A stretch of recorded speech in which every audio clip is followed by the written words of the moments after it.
Assalamualaikum warahmatullahi wabarakatuh.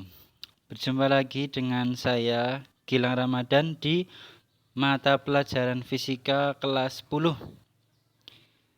Ya, selanjutnya kita akan masuk ke materi baru, yaitu gerak melingkar. Pada pertemuan yang lalu kita sudah mempelajari gerak lurus, kemudian gerak parabola. Nah, kali ini gerak melingkar. Ini adalah materi bab terakhir di semester 1 ya.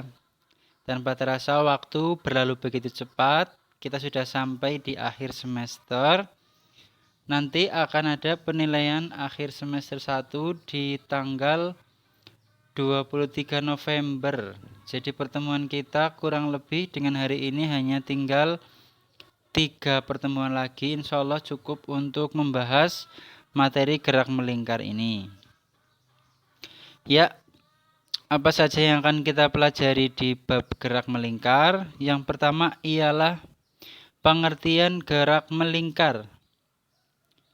Kemudian besaran-besaran dalam gerak melingkar. Lalu gerak melingkar beraturan. Gerak melingkar berubah peraturan. Dan yang terakhir adalah hubungan roda-roda. Masuk ke materi yang pertama dulu, pengertian gerak melingkar. Bisa kalian amati ya. Gerakan radar ini berarti kan gerakannya, lintasannya berbentuk lingkaran. Kemudian contoh lain, misal berputarnya roda sepeda motor, berputarnya roda sepeda, atau gerak jarum jam yang berputar gitu. Apalagi ya, bumi mengelilingi porosnya, bumi berputar pada porosnya, atau gerak memutarnya kipas angin, itu adalah contoh dari gerak melingkar. Nah, bisa kita simpulkan dari contoh-contoh tersebut, pengertian gerak melingkar ialah gerak sebuah benda atau suatu titik mengelilingi suatu pusat lingkaran. Ya, ini yang biru kan berarti pusatnya ya, tengah-tengahnya.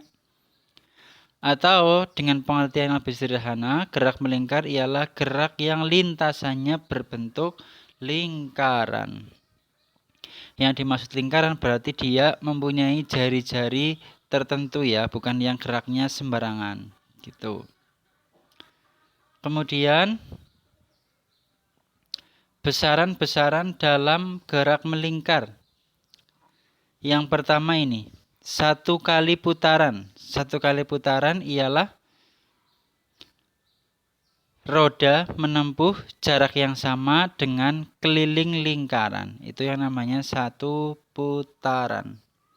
Jadi jarak keliling lingkaran ya.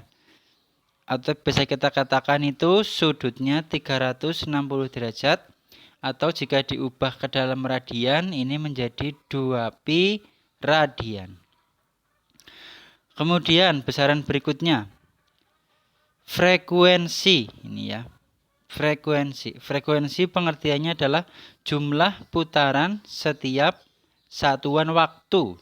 Itu dinamakan frekuensi. Satuan frekuensi yakni Hz atau bacanya Hertz. 1 Hertz berarti 1 putaran per detik. Begitu. 1 Hertz 1 putaran per detik.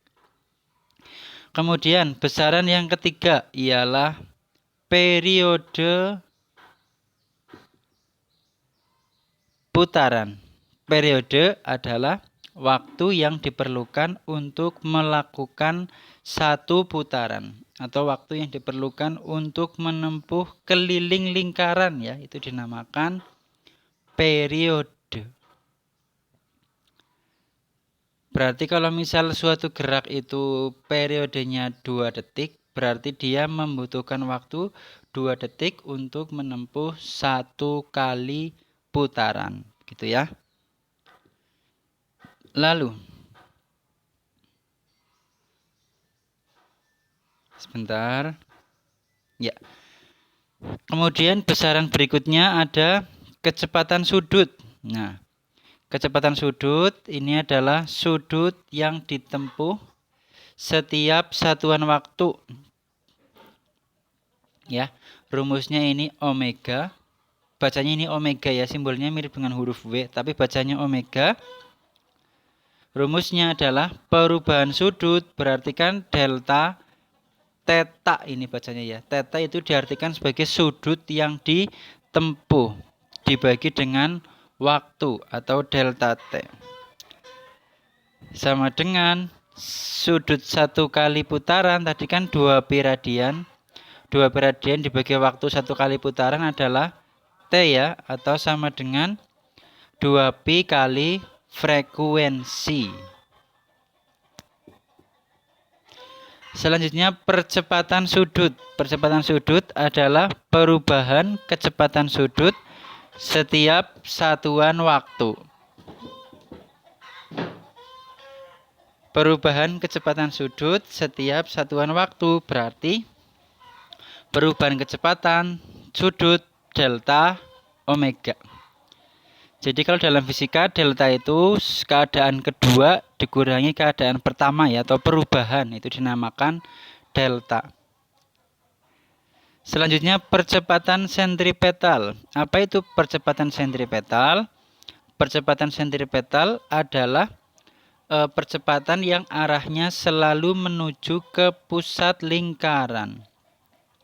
Ini yang membuat suatu benda bisa bergerak melingkar karena adanya percepatan sentripetal ini. Misal kalian mengikat ember begitu ya. Embernya itu kemudian diputar. Nah, tali inilah yang dianalogikan atau diibaratkan sebagai percepatan sentripetalnya. Besarnya adalah AS ini ya, percepatan sentripetal sama dengan V kuadrat dibagi R atau omega kuadrat dibagi R. V ini adalah kecepatan putarannya, kecepatan linearnya. Yang kemarin rumusnya S per T itu dibagi dengan R. R ini adalah panjang talinya. Atau omega kuadrat berarti ini omeganya adalah kecepatan sudut dikuadratkan dikali dengan R gitu ya. Ini maaf karena Pak Guru ada di rumah jadi banyak sekali suara ayam-ayamnya ya. Nah, berikutnya konversi penting. Ini perlu kalian catat karena di buku tidak ada. Yang pertama, 1 putaran ini sama dengan 2pi radian tadi ya, atau sama dengan 360 derajat. Lalu 1 radian ini sama dengan 57,3 derajat. 2pi radian kan sama dengan 360 derajat ya. Berarti kalau pi radian ini adalah 360 derajat dibagi 2, 180 derajat gitu ya. Kemudian 1 RPM. RPM itu apa?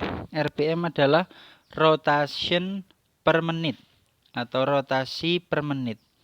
Jadi kalau ada suatu roda berputar dengan kecepatan 60 RPM, bisa kalian ubah menjadi radian per sekon dengan cara dikalikan pi per 30 begitu ya.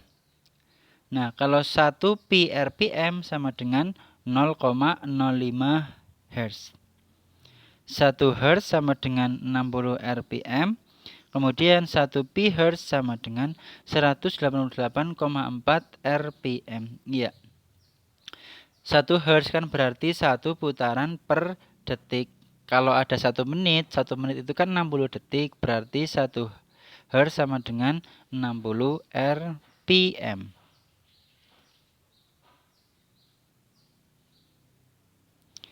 Nah, coba kalian konversikan besaran-besaran ini. 90 derajat dijadikan radian berapa? 3/4 putaran berapa derajat? 5/4 pi radian berapa putaran? 720 derajat berapa putaran? Begitu ya. Dicoba sampai 2 pi Hz itu berapa RPM? Silakan nanti dikerjakan, kemudian difoto dan dikumpulkan. Jangan lupa untuk di-scan dengan aplikasi dulu agar ukurannya tidak terlalu besar. Nanti akan saya kirimkan PPT-nya di Classroom ya. Nah, kita masuk ke subbab berikutnya, analogi besaran translasi dan rotasi. Dalam besaran translasi, kemarin itu ada jarak tempuh. Kalau dirotasi, berarti yang dihitung itu sudutnya ya, sudut yang ditempuh. Kemudian hubungannya adalah antara jarak tempuh dengan sudut tempuh. Jarak itu adalah sudut dikali jari-jari. Kalau ditranslasi ada kecepatan atau V, velocity. Di rotasi juga ada kecepatan sudut. Artinya kan sudut yang ditempuh setiap satuan waktu hubungannya V sama dengan omega R. Nah, percepatan di translasi itu ada I acceleration. Kalau di rotasi ini ada percepatan sudut atau angular acceleration. Hubungannya adalah A sama dengan alfa kali R. Nanti ini akan berguna di bab-bab berikutnya, terutama di kelas 11 nanti ada bab di situ membahas tentang rotasi keseimbangan benda tegar begitu. Nah, untuk pengetahuan saja. Ini contoh ya, tapi bisa kalian coba sendiri. Yang ini tidak usah dikumpulkan. Yang dikumpulkan cukup yang konversi tadi saja. Ini bisa kalian coba ya. Ini kan sangat mudah. 600 rpm dijadikan radian per sekon. Nanti bisa kalian kalikan dengan pi per 30. Berarti 600 kali pi per 30 berapa? 600 dibagi 30, 20. Berarti 20 pi radian per sekon. Frekuensi dan periode bisa diperoleh dari tadi 2pf atau 2pi per t. Kemudian kecepatan linear berarti kan V ya. V itu omega kali R. Bisa kalian coba nanti. Tapi yang ini tidak bisa dikumpulkan. Kalau yang bingung boleh tanya ke Pak Gilang ya nanti ya. Ya, cukup untuk materi pada kesempatan kali ini. Silakan kalian belajar. Sebentar lagi sudah masuk ke penilaian akhir semester. Semoga tetap sehat semuanya. Sekian dari saya. Terima kasih. Wassalamualaikum warahmatullahi wabarakatuh. Jangan lupa untuk absen di komentar ya.